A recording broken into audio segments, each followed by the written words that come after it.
Bueno, bienvenidos. En el día de hoy hemos decidido reunirnos acá con tres expertos en Derecho Penal y en Derecho Procesal Penal venezolano para conversar sobre todo lo que tiene que ver con la distribución de competencias en los tribunales penales en Venezuela, especialmente la asignación de competencias en materias especiales, tal es el caso de la competencia en todo lo que tiene que ver con delitos relacionados al terrorismo.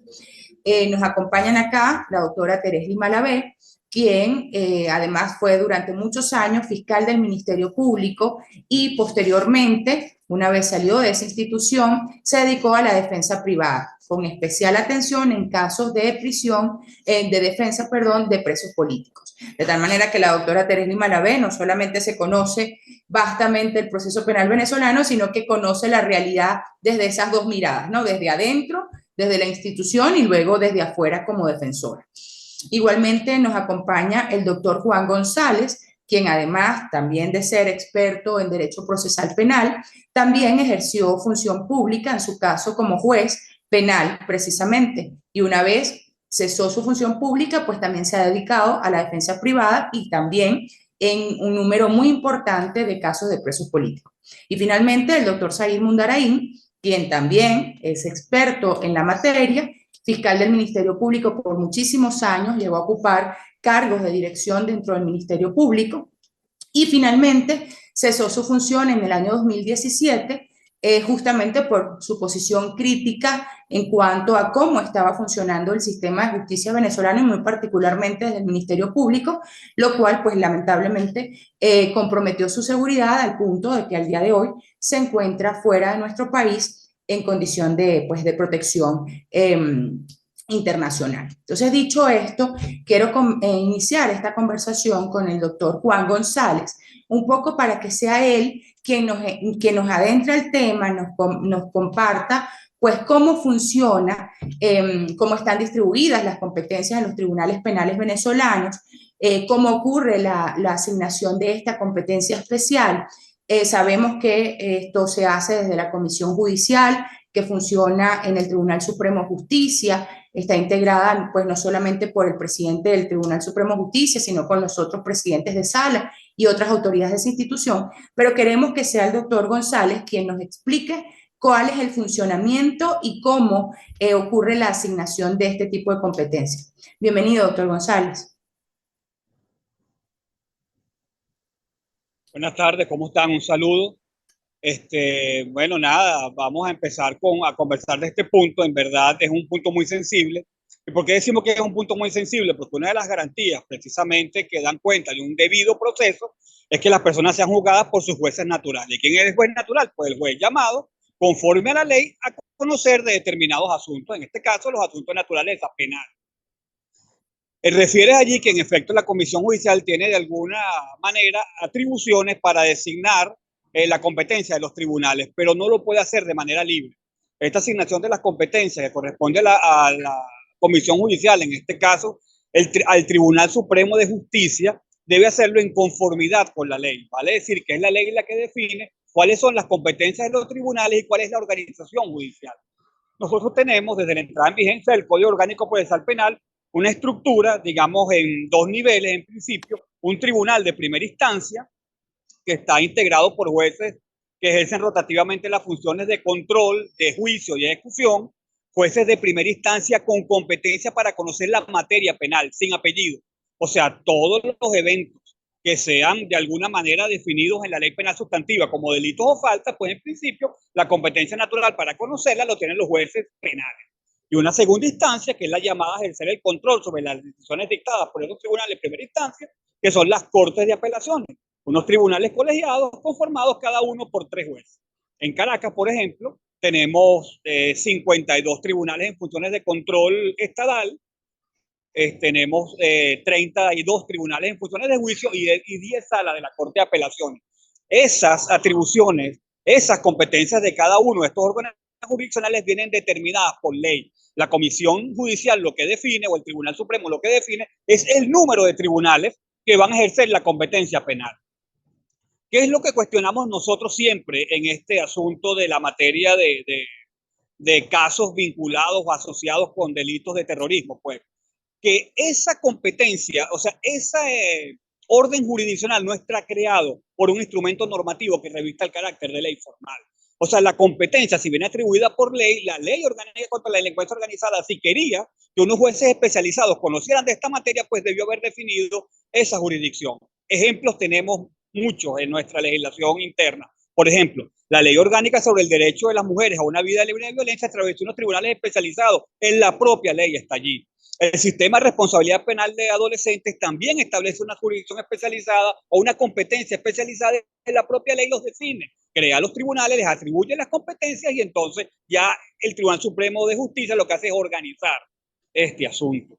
Igual podemos decir que ocurre con los casos de terrorismo, lo que ocurre con los casos de corrupción y delincuencia económica, donde por un acto administrativo emanado de la Comisión Judicial del Tribunal Supremo de Justicia se ha pretendido atribuir a determinados jueces en la ciudad de Caracas la competencia para conocer de estos asuntos. Vale decir que en el caso de Caracas, por ejemplo, hay 52 tribunales de control, 32 de juicio y 10 salas de la Corte de Apelaciones a los que le fue sustraída esa competencia natural para conocer esos asuntos penales para dejarla en el poder de unos jueces designados a dedo por esa misma comisión judicial, en este caso 4 jueces en funciones de control, 3 en funciones de juicio y 2 salas de Corte de Apelaciones, por demás atípicamente integradas con jueces de distintas salas del propio Tribunal de Primera Instancia, de la propia Corte de Apelaciones. Entonces tenemos, por ejemplo, que una sala de Corte de Apelaciones de Terrorismo hay un juez de la sala 2, uno de la sala 1 y uno de la sala 9, por ejemplo. Entonces, como que si alguien duda la forma como se escogen estos jueces y la garantía que puede tener el ciudadano de una decisión con las características de autonomía e independencia que demanda el ejercicio del oficio judicial, pues en este caso queda como de anteojito, pues digamos que esto es un absurdo, o sea que en verdad no tiene ninguna justificación legal y mucho menos una justificación constitucional. Son jueces designados a dedo para conocer casos donde hay un interés político en la solución de esto y donde un político tenga interés, pues también esta justicia es vulnerable.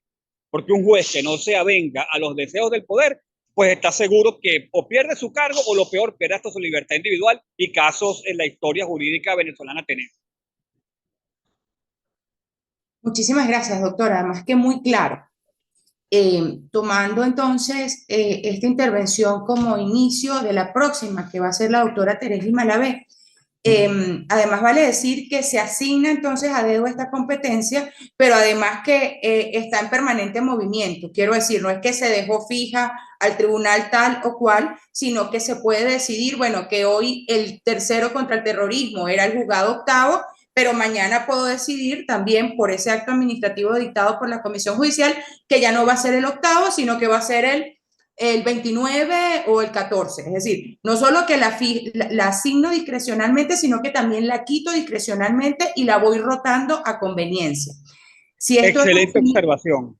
exacto. Entonces, si esto es así, doctora Malavé, sabemos que recientemente ha ocurrido esto, específicamente en el juzgado octavo en funciones de juicio, que a su vez era el tercero en delitos relacionados con terrorismo, y al que recientemente se le quitó esta competencia y entendemos fue trasladado a otro tribunal. En ese tribunal específico entiendo que cursaba un número muy importante de causas de presos políticos por persecución política.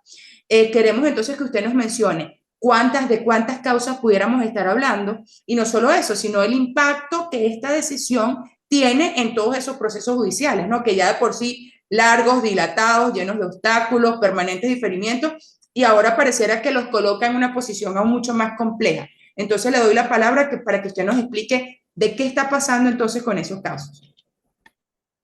Hola a todos, hola Zahir, hola Juan, hola Marta. Gracias por esta oportunidad. Mira, si yo quiero comenzar esto diciendo que es el sistema de justicia completo manejado por el Poder Ejecutivo, lo que comienza para perseguir la disidencia, lo que comienza desde SEBIN, con las torturas, con las detenciones arbitrarias, con la persecución hacia la disidencia o que ellos crean que es disidente, la concretan y la pulen los tribunales con los fiscales del Ministerio Público. Por eso yo digo que es todo el sistema, no todo completo, pero lo único que no estamos dentro del sistema de justicia haciendo esto o colaborando con esto somos los abogados en ejercicio. Pero el resto, hasta el Tribunal Supremo de Justicia, lo hace para perseguir, oprimir y concretar lo que una vez inició el DGCIN y el SEBIN. Fíjate, y el daño más grandísimo que aquí sucede viene de parte del Ministerio Público. El Ministerio Público es el que precalifica los hechos y el juez de control, como no controla, admite de una vez, perdón, voy a ordenar mis ideas. El fiscal del Ministerio Público, un hecho cualquiera, te voy a poner el ejemplo de Operación Constitución, un hecho que no existió. La narrativa de la acusación en el caso de Operación Constitución es toda a futuro. Ellos iban a hacer, ellos estaban pensando, ellos querían. Esa es la forma de narración de los hechos del fiscal del Ministerio Público. Y sin ocurrir ningún acto terrorista o ninguna, nada, pero no hay conducta que se pueda calificar de punible, califica los hechos con una cartilla de delito que es asociación para delinquir, traición a la patria, terrorismo, siempre los mismos delitos. ¿Qué hace el juez? Eso de una vez pide la distribución para la competencia con contra el terrorismo. ¿Y quién conoce? José Maximino Márquez, u otro de los jueces que en estos últimos tiempos solo era José Maximino Márquez. Pero bueno, en este momento ya está detenido por hechos de corrupción, no por violaciones gravísimas de los derechos humanos, ni tampoco crímenes de lesa humanidad cometidos por él. Y bueno, admiten las acusaciones en este sentido. Recuerda que esconden los expedientes, no otorgan copia a los abogados, no dejan, no permiten que ellos nombren sus abogados privados. Bueno, y un sinfín de cosas que se me escapan. Ellos denuncian las torturas a las que fueron sometidos en las audiencias de presentación y tanto el fiscal del Ministerio Público como este juez de control hacen caso omiso a lo mismo y bueno, los vuelven a mandar con sus captores, con sus torturadores a la misma cárcel. No admiten las pruebas de la defensa si es que hay alguna defensa pública que se apiade y pida algo que favorezca a esta persona detenida. Y bueno, eso seguidamente, una vez admitida la acusación, se manda a distribuir por un tribunal, dicta el correspondiente auto de pase a juicio, eso se va a un tribunal de juicio que a su vez conoce un tribunal contra el terrorismo. Son 3 jueces contra el terrorismo. La primera es Jenny Carolina López Mesa, la segunda, Grendy Duques, y el tercero, Aquiles Vera. Voy a hacer especial referencia a Aquiles Vera por lo que citaste, ¿no? Con relación a lo que hicieron. Fíjate, él tenía el caso de Roland Carreño, José Ramón Cabarela Fonseca, que tiene un cáncer espantoso sobre el cual él nunca se pronunció. Coronel José de Jesús Gámez Bustamante, Movimiento 2015.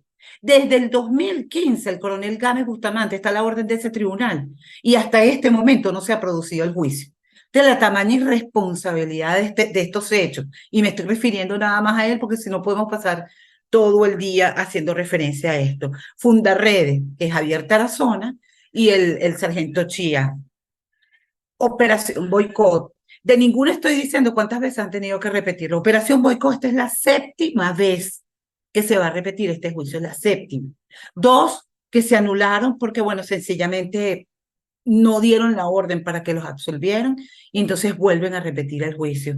Los fiscales, una de estas nulidades fue de estos juicios porque los fiscales ofrecen las pruebas que no, sobre las cuales no se pronuncian en la audiencia preliminar y las ofrecen como nuevas en la etapa de juicio.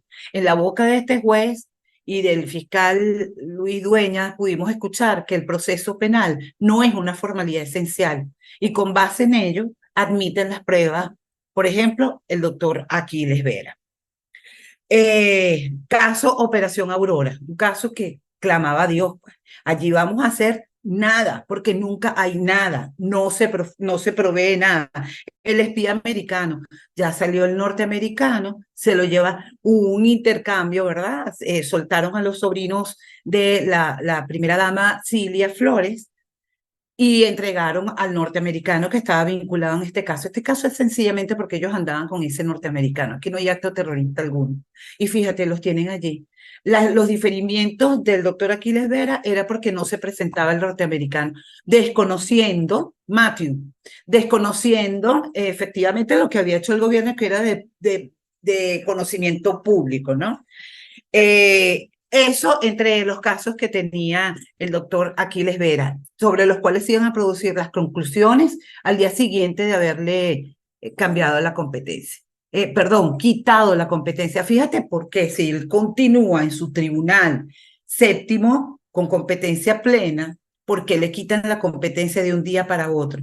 Bueno, sencillamente, cuando ellos informan, todas las decisiones que ellos vayan a tomar tienen que informarlas. Al día siguiente había conclusiones de varios juicios y esta semana estaba pautada la conclusión en el caso Bicot.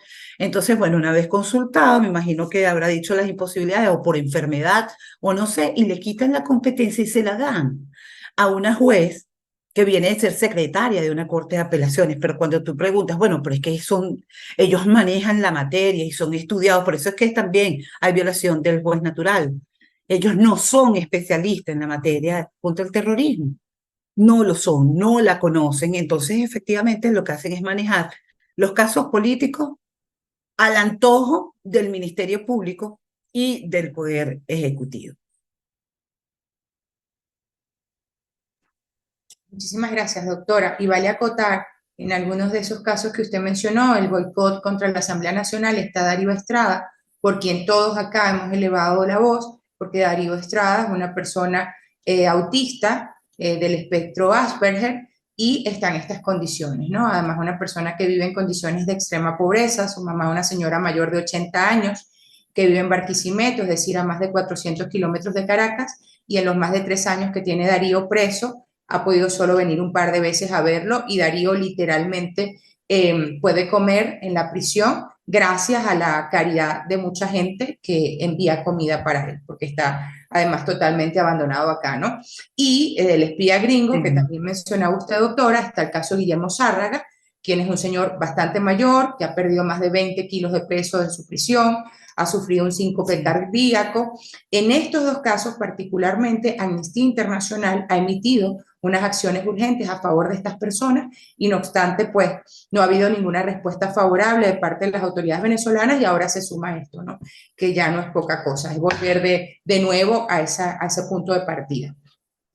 Doctor Zahir, entonces pues ya pareciera que el doctor González, la doctora Malavé nos los están dejando muy claro, pero entonces quisiera yo su análisis en torno a esto, ¿no? Porque lo último que nos decía la doctora Teresli es casi que, bueno, ante una situación de que no puedo condenar porque no tengo evidencias para condenar, pero evidentemente tampoco está la decisión política de absolver a estas personas, entonces ante esa disyuntiva, pues entonces, ¿cuál es el remedio, no? Desde esa manipulación del sistema de justicia, bueno, le quito la competencia a un tribunal y se la traslado a otro. Entonces, evado esa decisión y eso supone no poca cosa, está hablando la doctora Teresli del caso hasta el 2015, que esta gente pues se le monten 10 años más en un proceso judicial y llegamos a eso que hemos señalado nosotros enfáticamente y es una condena anticipada, pues estas personas ya están cumpliendo una pena que incluso capaz en muchos casos superaría la que pudiera serles impuesta, ¿no? Entonces, ¿cuál es el análisis de todo esto, doctor, por favor? Gracias, Marta. Bueno, gracias por la invitación. Yo lo que podría decir es que esta situación de haberle quitado la competencia, además es de una perversión y una maldad extraordinaria, porque ponen en evidencia cómo se maneja la institucionalidad y sobre todo el sistema de justicia con unos objetivos que son muy claros, que es tratar de desarticular y desmovilizar a cualquiera que tenga una opinión contraria. Todos podemos ser víctimas de ese sistema, incluso, bueno, cualquier persona, los abogados, cualquiera que tenga una opinión contraria frente a eso. Pero yo creo que tenemos una dificultad de base, y es que el sistema fue creado específicamente para cumplir esa orden que viene desde el ejercicio del poder. Cuando uno lee, y extraordinario lo que decían mis compañeros, pero cuando uno lee la resolución, fíjate que estos son tribunales que carecen de principio de legalidad, no son creados por una orden normativa, sino por resoluciones que tienen carácter infralegal. Cuando uno lee la resolución, y yo le invito a todos que la lean, es la resolución 0217 del 2004, dice el Tribunal Supremo de Justicia que el terrorismo es inaceptable e incompatible con nuestro Estado social de Derecho y de Justicia. por repudiar cualquier forma, clase de manifestación que origine, aliente, genere o permite toda forma de terrorismo, especialmente las vinculadas a los conflictos políticos y sociales. De inmediato mete la conflictividad política y social dentro del espectro de cosas que pueden conocer los tribunales, lo cual absolutamente es una muestra de absoluta intolerancia y de ausencia de democracia, porque precisamente está creando unos tribunales para conocer de la conflictividad política, y eso está ahí velado, no es que ni siquiera velado, de manera precisa lo indican. Entonces, fíjate que los jueces de terrorismo solo están en Caracas, y esto tiene también un trasfondo y una racionalidad, que es la centralización del poder político. Todos sabemos que la presidencia del circuito de Caracas la designan directamente desde la sala penal o desde Miraflores.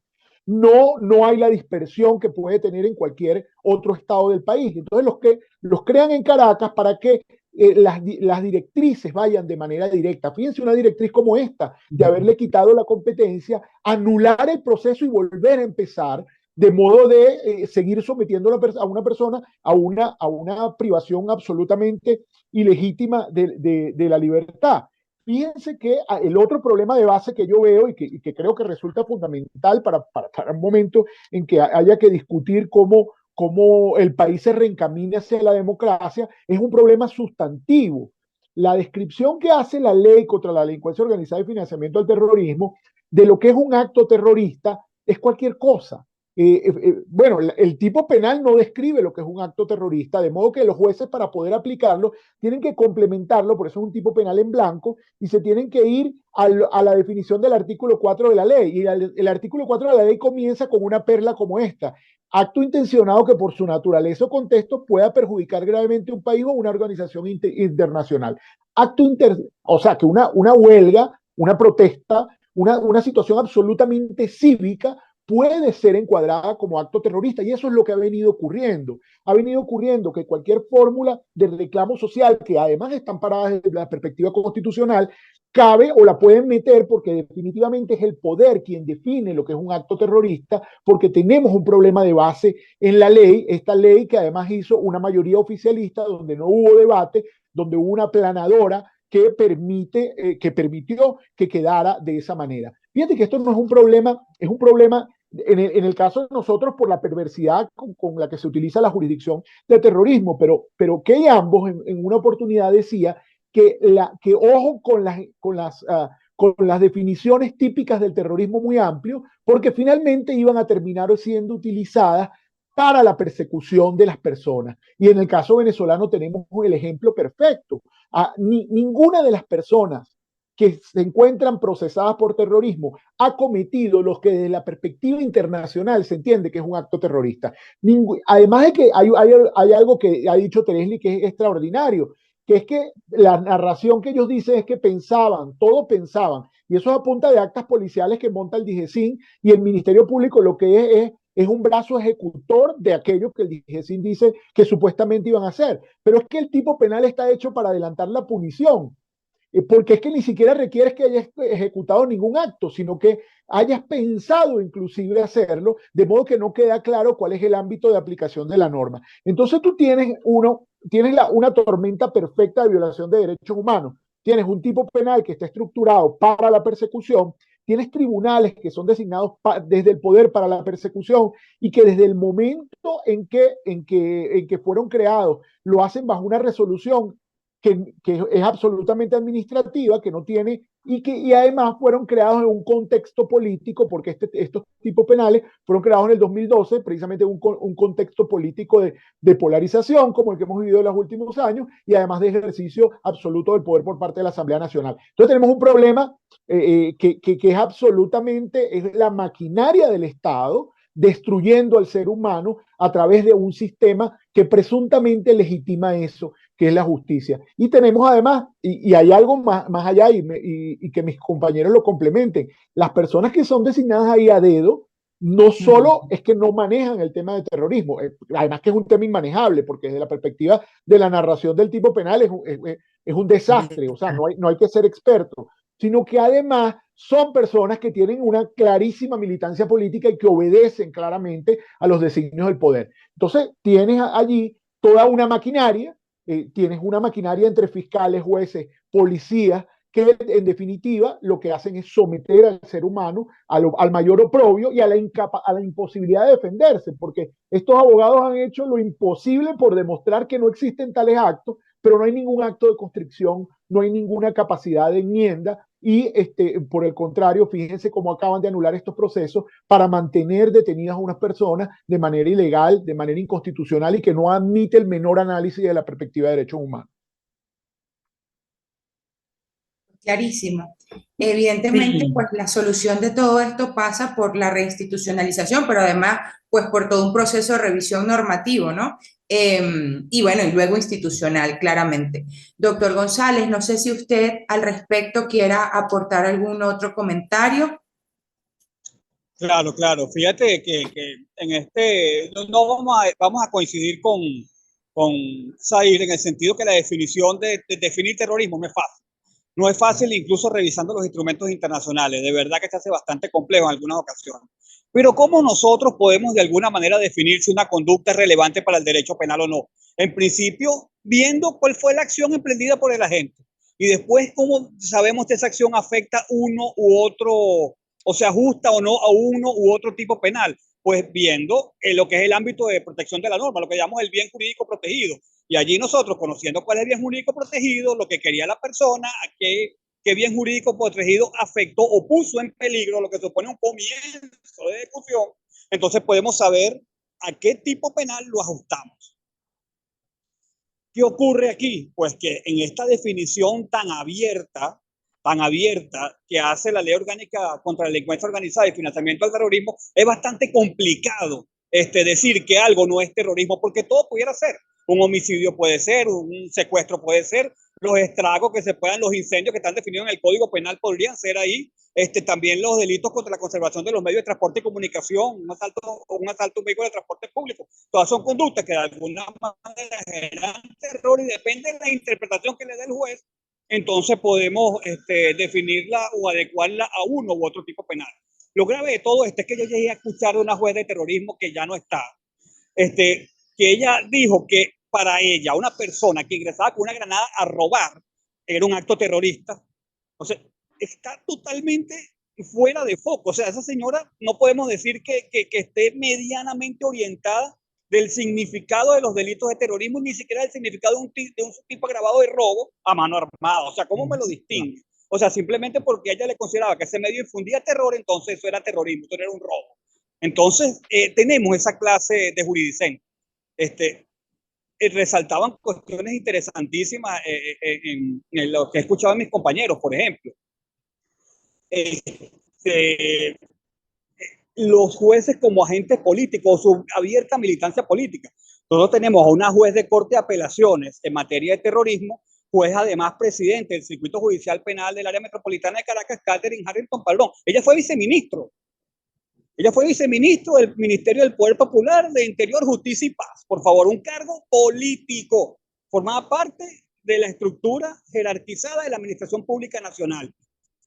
Y un cargo directo de libremente remoción del ministro. O sea, por favor, o sea, si eso no es un cargo político, ¿qué es? Si no tenía militancia política, ¿qué es? Y una vez llegué a ver en su perfil, en fotos que ella publicaba, una foto uniformada con la bandera de Venezuela, como suelen hacer estas personas, con una gorrita que hacía alusión al 4 de febrero, o sea, a la intentona golpista de Hugo Chávez en el año 1992. Si esta no es una persona que evidentemente tiene una abierta simpatía por el grupo político que ejerce el poder en Venezuela, entonces, ¿qué podemos esperar de ella cuando conozca en apelación de las decisiones dictadas contra personas que presuntamente han cometido hechos que para el poder es importante que se sancionen porque de alguna manera comprometían su estabilidad, por lo menos en el discurso que hace el Ministerio Público?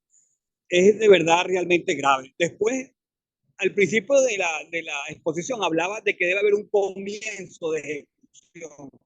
O sea, aquí se está penalizando por pensar diferente, lo decimos así, porque los propios órganos de policía hablan de actos preparatorios impunes, porque no había comienzo de ejecución, es lo que pensaban hacer. Aquí hemos llegado al desatino que se imputan a personas y se solicitan medidas de privación de libertad, porque un informe de inteligencia apócrifo, acompañado de un acta policial suscrita por un funcionario que dice que leyó algo en ese informe de inteligencia, una información que no le consta, porque no la practicó él, o que costaban una cosa que ellos llaman Sistema Integrado de Información Operativa.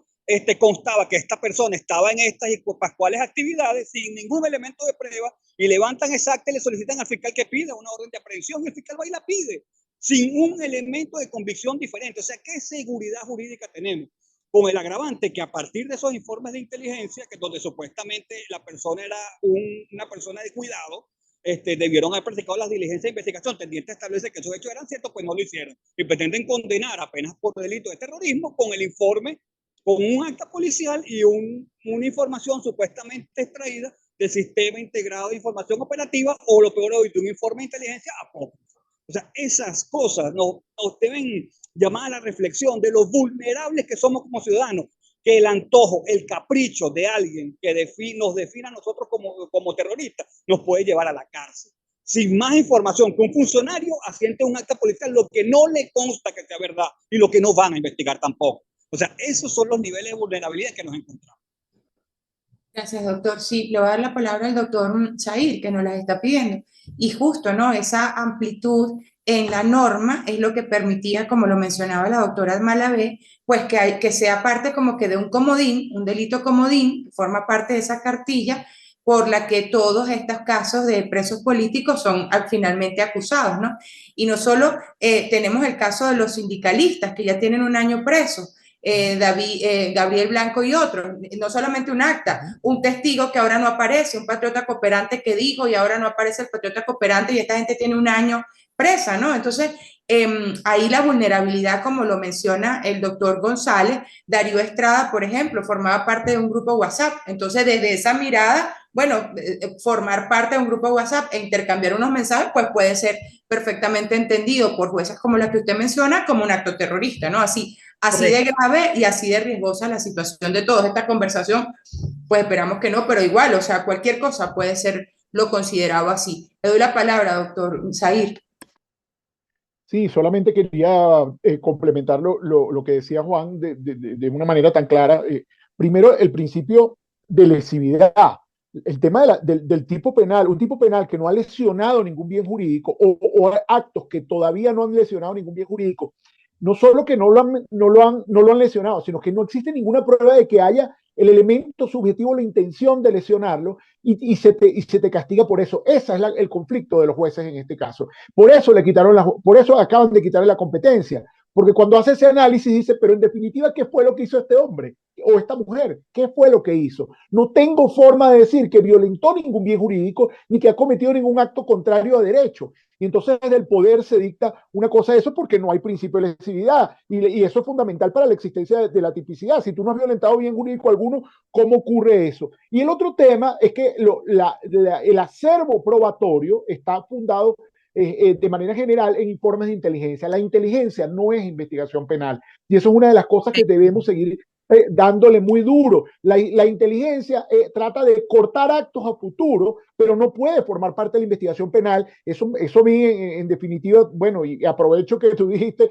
que me trajo problemas a mi seguridad. Yo dije, yo no puedo trabajar con el DGCIN porque ellos son organismos de inteligencia, no figuran como un órgano formal de investigación, ni el SEBIN tampoco. Entonces, en definitiva, como un informe de inteligencia apócrifo, y además un patriota cooperante, que es una figura que no existe en el derecho procesal, no es un órgano de prueba, que no está identificado y que no puede ser ubicado, puede formar parte del acervo probatorio con el que a alguien se le construye un expediente. De ahí que estoy absolutamente de acuerdo con lo que dice el doctor, de que estamos en unos niveles de vulnerabilidad que son grotescos, son absolutamente grotescos, porque son insostenibles desde la perspectiva penal. Y esto tiene que llevar a profunda revisión de la totalidad del sistema, porque no es nada más jueces y fiscales que avalan, sino también todos los organismos policiales que ya se han acostumbrado, o que hemos creado una nueva generación de mecanismos de actuación que van dirigidos a estas fórmulas perversas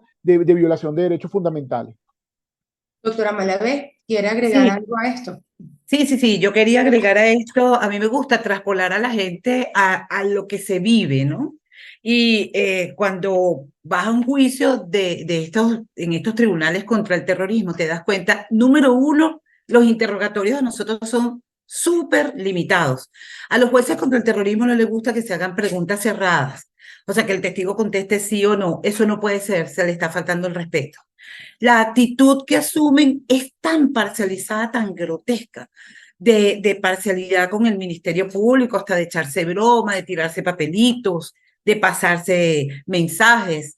Y hemos visto jueces airados defendiendo a los funcionarios de policía o a los funcionarios de la DGCIN que son señalados como personas que participaron en las protestas o que participaron en violencia sexual.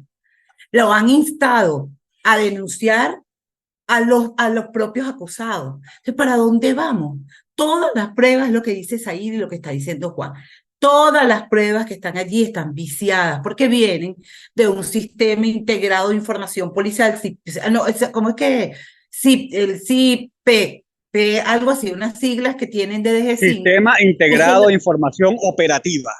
Operativa, no era policial, correcto. Uno de nuestros defendidos se paró y declaró, no, yo sí, porque cuando se les pregunta a ellos de qué es ese sistema, a los propios funcionarios de la DGCIN, te evaden porque no saben. Entonces él se paró y dijo, no, yo sí sé qué es las torturas que profieren, que nos ponen a leer carteleras, y bueno, tenemos que decir lo que ellos digan, porque si no nos siguen torturando, nos amenazan a los familiares, o sea, una serie de cosas que allí en el juicio abiertamente se producen. No es posible que estos juicios se hagan de noche.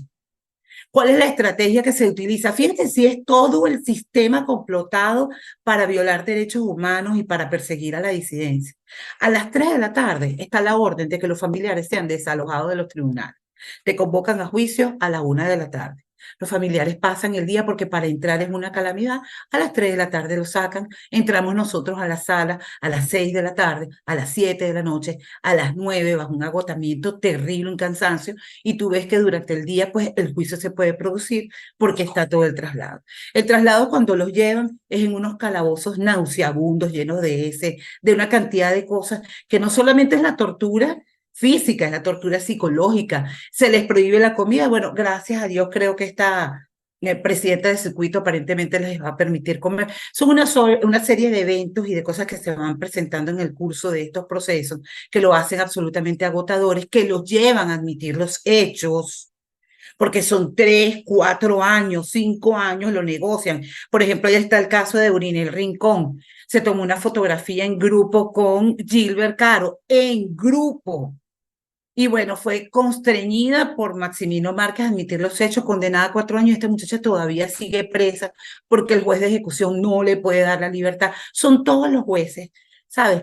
Cumpliendo una orden. Bueno, es que ya nosotros le llamamos recurso de elevación, porque ellos mismos te dicen, vamos a elevar. Elevar es la consulta. Entonces, definitivamente vivir eso.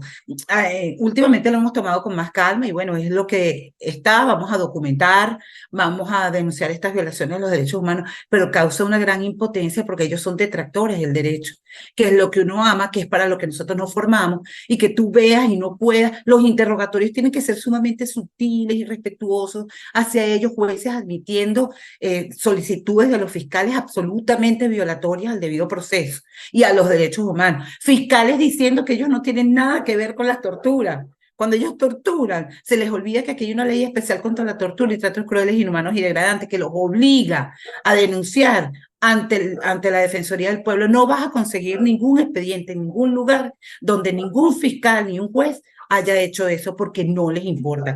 ¿Cómo pasaron ellos a escuchar los alegatos de tortura?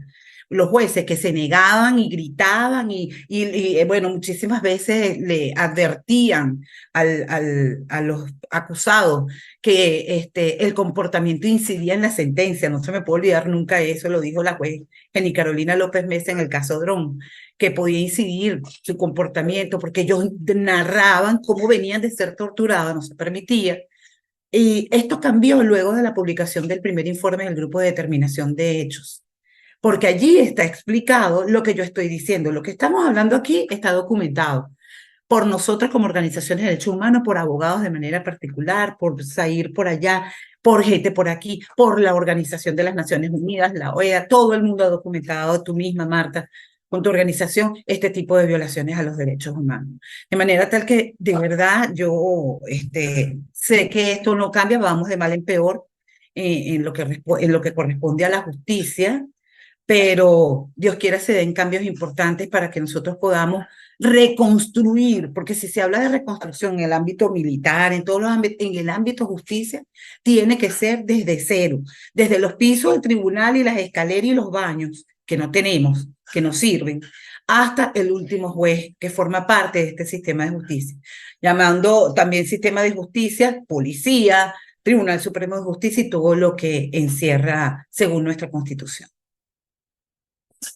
Muchísimas gracias, doctora. Y terrible que luego de unos procesos como ese que usted acaba de narrar, a estas personas, a estos tantos presos políticos cuyas causas cursaban ante ese tribunal, se les diga, por una decisión absolutamente discrecional, que todo esto va a comenzar de nuevo. O sea, es verdaderamente un golpe a la humanidad terrible. O sea, No, desde el Marta, punto de vista perdón que moral y te emocional. ataje. ¿Cómo? Perdón que te ataje, pero es que ni siquiera les dicen. No mira, es tan horrible que se produjeron los traslados y la gente a la que trasladaron ese tribunal, que sabía que el juez no los iba a atender, los dejaron abajo en esos calabozos hasta la noche, porque el juez le habían quitado la competencia. No les importa, no respetan. No hay respeto para nadie. Terrible. A veces ya no sabemos cómo calificarlo, ¿no? Solamente esperar que se produzcan esos cambios que mencionas, que ocurra finalmente esa reinstitucionalización. Bueno, tienen que pasar primero esos cambios y luego un proceso completo de reinstitucionalización en todo el sistema de justicia. Y sin duda, como también lo menciona, no obstante eso, todo el tiempo que lleve, seguir documentando toda esta situación porque finalmente tiene que haber justicia a favor de todas esas víctimas y deben ser sancionadas las personas que han perpetrado estos crímenes tan dantescos contra la condición humana. Así que pues yo creo que con esto hemos culminado, hemos abarcado ampliamente el tema. Les agradezco muchísimo el tiempo, la participación. Vamos a compartir este material pues con todos quienes puedan interesarse y puedan de alguna manera tomar en consideración este análisis a efectos de pronunciamientos y acciones favorables. Muchísimas gracias.